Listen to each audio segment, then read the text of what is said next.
RSS ವಿರುದ್ಧ ಸಚಿವ ಪ್ರಿಯಾಂಕ್ ಖರ್ಗೆ ಮತ್ತೊಮ್ಮೆ ಗುಡುಗಿದ್ದಾರೆ.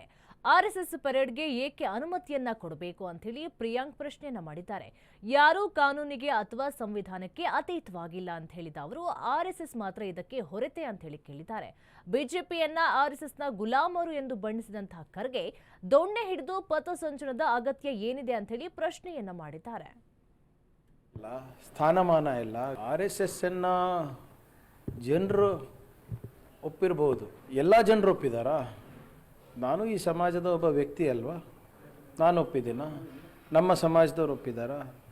ಸಾಕಷ್ಟು ಬೇರೆ ಸಮಾಜದವರು ಯಾರಿಗೆ ಅವರ ದೃಷ್ಟಿಕೋನದಲ್ಲಿ ಜಾಗ ಇಲ್ಲ, ಸ್ಥಾನಮಾನ ಇಲ್ಲ, ಗೌರವ ಇಲ್ಲ, ಸ್ವಾಭಿಮಾನದ ಬದುಕಿಲ್ಲ, ಅವರು ಒಪ್ಪಿದಾರಾ? ಏನು ಸಮಾಜದಲ್ಲಿ ಇರ್ತಾರಪ್ಪ, ಕೆಲವು ಜನ, ಕೆಲವು ವರ್ಗದವ್ರು ಒಪ್ತಾರೆ ಕೆಲವು ತತ್ವವನ್ನು, ಕೆಲವು ಜನ ಒಪ್ಪೋದಿಲ್ಲ. ಆದರೆ ಕೆಲವು ಜನ ಒಪ್ಪ ತಕ್ಷಣವೇ ಇಡೀ ಸಮಾಜ, ಇಡೀ ಸಮುದಾಯ, ಇಡೀ ದೇಶ ಒಪ್ಪಿದೆ ಅಂತ ಭ್ರಮೆ ಯಾರಲ್ಲೂ ಇರಬಾರ್ದು, ನನ್ನಲ್ಲಿರಬಾರ್ದು, ಅವರಲ್ಲೂ ಇರಬಾರ್ದು.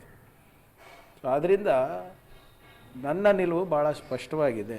ಸರ್ಕಾರಿ ಮೈದಾನಗಳಲ್ಲಿರ್ಬೋದು, ಶಾಲೆಗಳಲ್ಲಿರ್ಬೋದು, ಅನುದಾನಿತ ಶಾಲೆಗಳಲ್ಲಿರ್ಬೋದು, ಇವರ ಚಟುವಟಿಕೆ ನಡೆಸಬಾರ್ದು.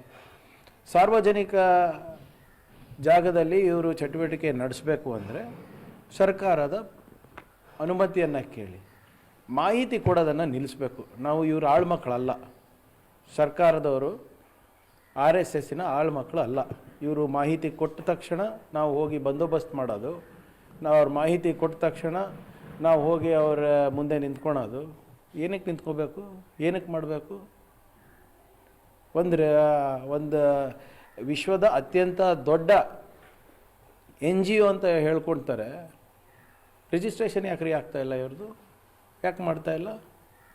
ಇವೆಲ್ಲ ಮಾಡಿ ಬೇರೆಯವರಿಗೆ ಒಂದು ಕಾನೂನು, ಇವರಿಗೆ ಒಂದು ಕಾನೂನು ಹೇಗಾಗ್ಲಿಕ್ಕೆ ಸಾಧ್ಯ ಆಗುತ್ತೆ? RSS